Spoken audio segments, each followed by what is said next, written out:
এই পুলিশকে জবাব দিতে হবে, এই পুলিশকে জবাব দিতে হবে। ধর্মীয় অনুষ্ঠান করতে গেলে আজকাল ধর্মচরণে যে পূর্ণ স্বাধীনতা সংবিধানে দেওয়া আছে, আর্টিকেল 26-এ সম্ভবত আছে, সেটাতে এরা ভায়োলেট করছে। এই পুলিশকে জবাব আগামী দিনে দিতে হবে। আগামী দিনে পুলিশের কাছ থেকে জবাব নেব। এসপি স্যার যিনি আছেন, অ্যাডিশনাল এসপি যে আছেন, ওসি স্যার যারা আছেন, এদেরকে জবাব দিতে হবে। একদিকে লাগাতার ওয়াকআপ নিয়ে আন্দোলন চলছে বিভিন্ন জায়গাতে, যেভাবে রাজনৈতিক প্রতিহিংসা চলছে, তারই মাঝে একেবারে কলিহাট অঞ্চলে আপনি দুয়ারে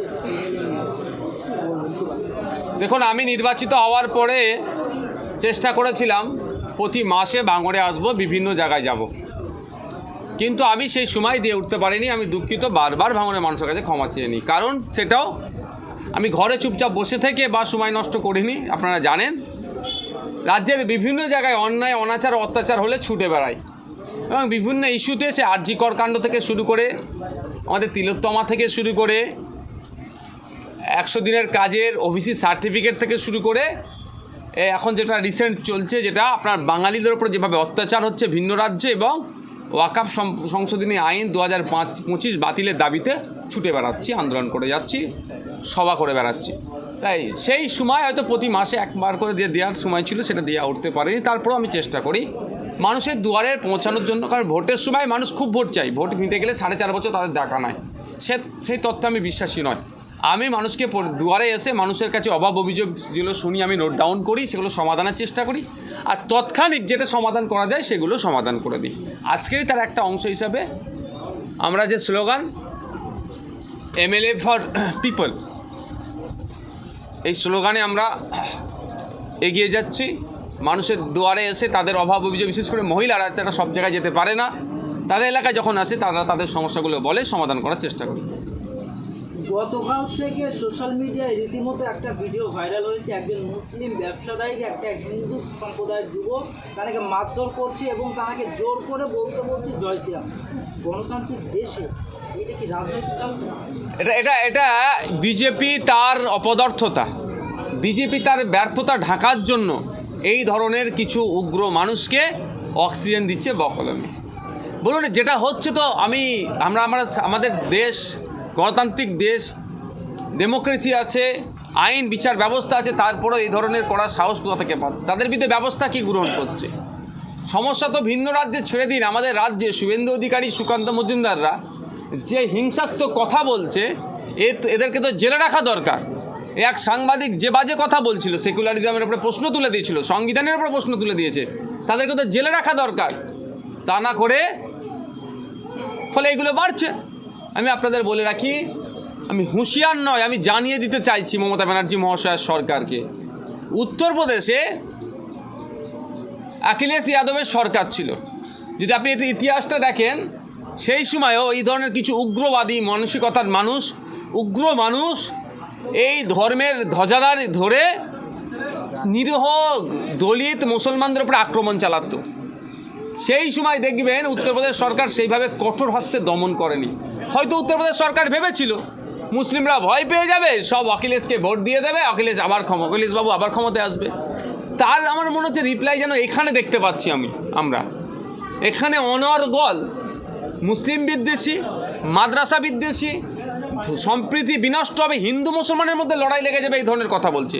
আমরা হিন্দু মুসলমান ঐক্যবদ্ধভাবে থাকতে চাই, থাকবো, কিন্তু এই ঐক্যকে নষ্ট করার জন্য শুভেন্দুবাবুরা, দিলীপ ঘোষেরা, সুকান্ত মজুমদাররা, কিছু সাংবাদিক উঠে পড়ে লেগেছে এই সম্প্রীতিকে নষ্ট করে দেওয়ার জন্য।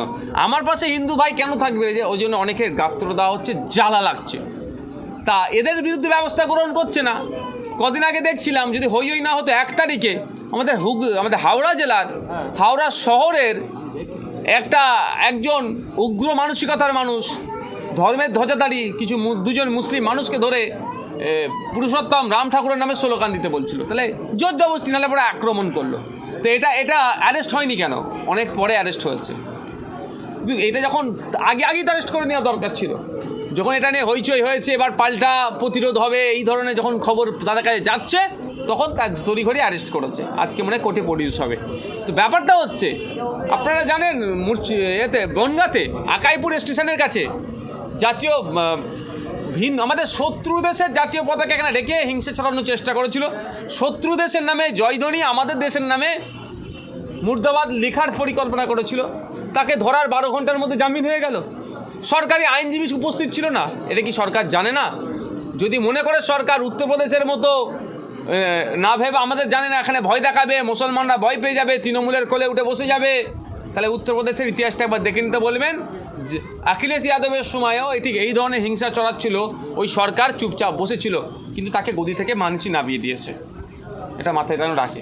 ভাইজান, একটা বিষয় স্পষ্ট যে তৃণমূল কংগ্রেসের নেতারা যে বক্তব্য দিচ্ছে এবং বিজেপির নেতারা যে বক্তব্য দিচ্ছেন, দুটোর কথার মধ্যেই একটাই বক্তব্য, সেটা হলো যে বিজেপি নেতারা স্টেজ প্রোগ্রাম করছে, সেখান থেকে বলছেন যে 26 বিধানসভা নির্বাচনে মুসলিমদেরকে শূন্য করবে। এই ধরনের কথা সংবিধান মান্যতা দেয়?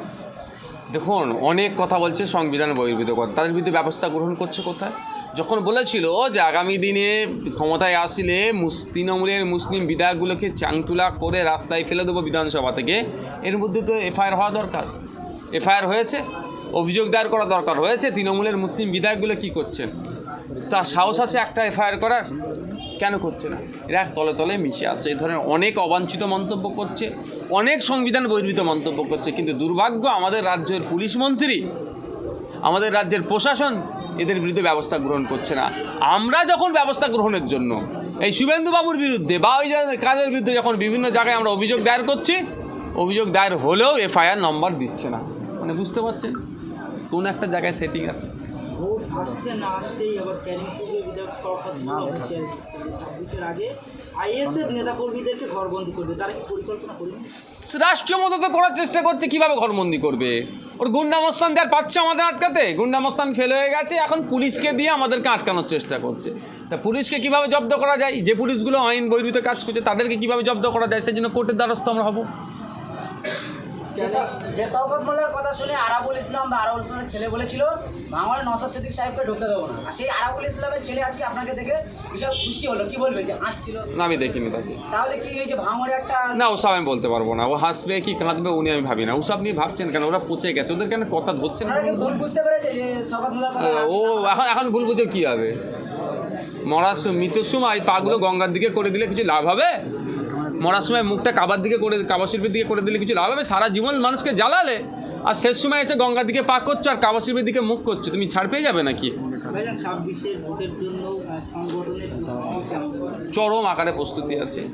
2021-এ আমরা নির্বাচনে জানা ভোট পেয়েছিলাম, জানা সমর্থন পেয়েছিলাম। 2026-এ তার থেকে দ্বিগুণ পাবো, আমি আপনাদের বলে রাখি। 2021-এ সদ্য দল গঠন করেছিলাম, অনেকে আমাদের সম্পর্কে বাজে বলেছিল, এই হয়েছে, হ্যান হয়েছে, তেন হয়েছে, বিজেপি এসে যাবে, হ্যান হয়ে যাবে, তেন হয়ে যাবে বলে অনেক মানুষ ভয়ে ভোটটা দেয়নি। কিন্তু এখন দেখতে পাচ্ছে 10টা নওশাদ সিদ্দিকীকে বিধানসভায় পাঠাতে হবে। এক নওশাদ সিদ্দিকীকে সামলাতে গিয়ে বিজেপি তৃণমূল যদি হিমশিম খেয়ে যায়, তাহলে 10টা নওশাদ সিদ্দিকী যদি বিধানসভা যায় কী হবে? এটা মানুষ মাইন্ডে সেট আপ করে নিয়েছে। সুতরাং 2026-এ ব্যাপক রেজাল্ট হবে আইএসএফের। শুধু আইএসএফের নয়, অবিজেপি অতৃণমূল যারা দলগুলো আছে, আমি সবার কাছে আহ্বান করি ঐক্যবদ্ধভাবে লড়াই করুন, দেখবেন ক্ষমতায় অবিজেপি অতৃণমূল শক্তি ক্ষমতায় আসছে। দীঘাতে জগন্নাথ মন্দির হয়েছে, কিন্তু মানুষের মনে কিন্তু ক্ষোভ রয়ে গেছে।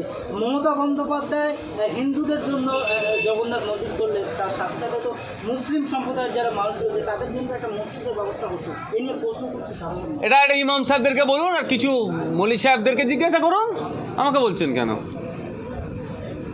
আমি হিন্দুদের ভাইদের জন্য কি করেছে বিতর্কে যাব না। মুসলমানদের জন্য মমতা ব্যানার্জি কী করেছে বলুন, আমাকে একটা প্রকল্পের নাম বলুন। এটা শুধুমাত্র মুসলমানদের জন্য করেছে, যেন মুসলমানরা ভোট দেবে। আমি হিন্দু ভাইদের জন্য জগন্নাথ মন্দির করবেন, যদিও রাষ্ট্রীয় কোষাগার থেকে কোনো ধর্মীয় প্রতিষ্ঠানকে এই ধরনের করা যায় না। তারপরেও বলছি আমি ওইটা থেকে আমি বিতর্ক থেকে দূরে থেকেই বলছি। আমার হিন্দু ভাইদের জন্য করেছে, খ্রিস্টান ভাইদের জন্য করেছে, করবেন, সেটাতে আমি বিতর্কে জড়াবো না। হোক না মানুষের জন্য, তবে রাষ্ট্রীয় কোষাগার থেকে ধর্ম পালনের জন্য টাকা খরচ করা যায় না, এটাই বলে রাখি। এবার আপনি বলুন যে পার্টিকুলার মুসলমানদের জন্য একটা প্রকল্পের নাম বলুন, যে এই প্রকল্পের জন্য মুসলমানরা মমতা ব্যানার্জিকে ভোট দেবে। আছে একটা কোনো প্রকল্প? আপনি বলবেন ইমাম ভাতা। ইমাম ভাতা প্রথমত ওয়াকাফ সম্পত্তি থেকে দিচ্ছে তারা বলছে, দ্বিতীয়ত পুরোহিত ভাতা আছে, তাহলে মুসলমানদের জন্য স্পেশাল কী করবে? ক্যানিংপুর বিধানসভার বিধায়ক শওকত মোল্লা তিনি বলছেন ভাঙড়ে যারা আইএসএফ করে তাদের রাতের ঘুম হারাম করে দেবে, এমনটাই কিন্তু হুঁশিয়ারি দিয়ে যাচ্ছে, কী বলবেন? ওনার রাতের ঘুম ঠিকঠাক আছে নাকি জিজ্ঞাসা করুন। আমাদের রাতের ঘুম হারাম করতে হবে না, আমরা সমাজ ব্যবস্থাতে নেবেছি। প্রয়োজনে পিঠ পেতে দেবো, প্রয়োজনে জেল খাটবো, প্রস্তুত আছি আমরা। আমাদের ভাইকে শহীদ করে দিয়েছে, আমরা পিছপা হয়েছি? আমাদের ঘুম হচ্ছে কি হচ্ছে না আপনি ওনাকে ভাবতে মানা করবেন। ওনার ঘুম হচ্ছে কি হচ্ছে না, আগামী দিনে কী হবে ওনাকে জিজ্ঞাসা করুন। উনি যতই ভাবছে বিজেপির সাথে ম্যানেজ করে চলবো, বিজেপির কিছু নেতাকে তো উনি ম্যানেজ করে চলছে, নাহলে ওনার নামে যেগুলো সব আছে ইডি সিবিআই তখন ওনাকে ধরে তিহার জেলে রাখতো। কিন্তু বিজেপির সাথে বকলমে ম্যানেজ করে, সে টাকার ম্যানেজ হতে পারে বা অন্য কোনো ম্যানেজ, বলতে পারবো না কোন ম্যানেজ। তো ওনার বলুন ম্যানেজ যখন কেটে যাবে, অন্য দিকেও যখন দায়িত্ব পাবে বিজেপির, তখন আপনি কোন জায়গায় থাকবেন একটু দেখুন। এলাকাতে টিএমসি নেতারা দাবি করছেন যে পুলিশ মন্ত্রী মমতা বন্দ্যোপাধ্যায় এবং 26-এ পুলিশ দিয়ে খেলা হবে, কি বলবেন? এর বিরুদ্ধে কি পাল্টা অ্যাকশন নেবে? সব সময় তো বলে, দেখা যাবে সময় হলে।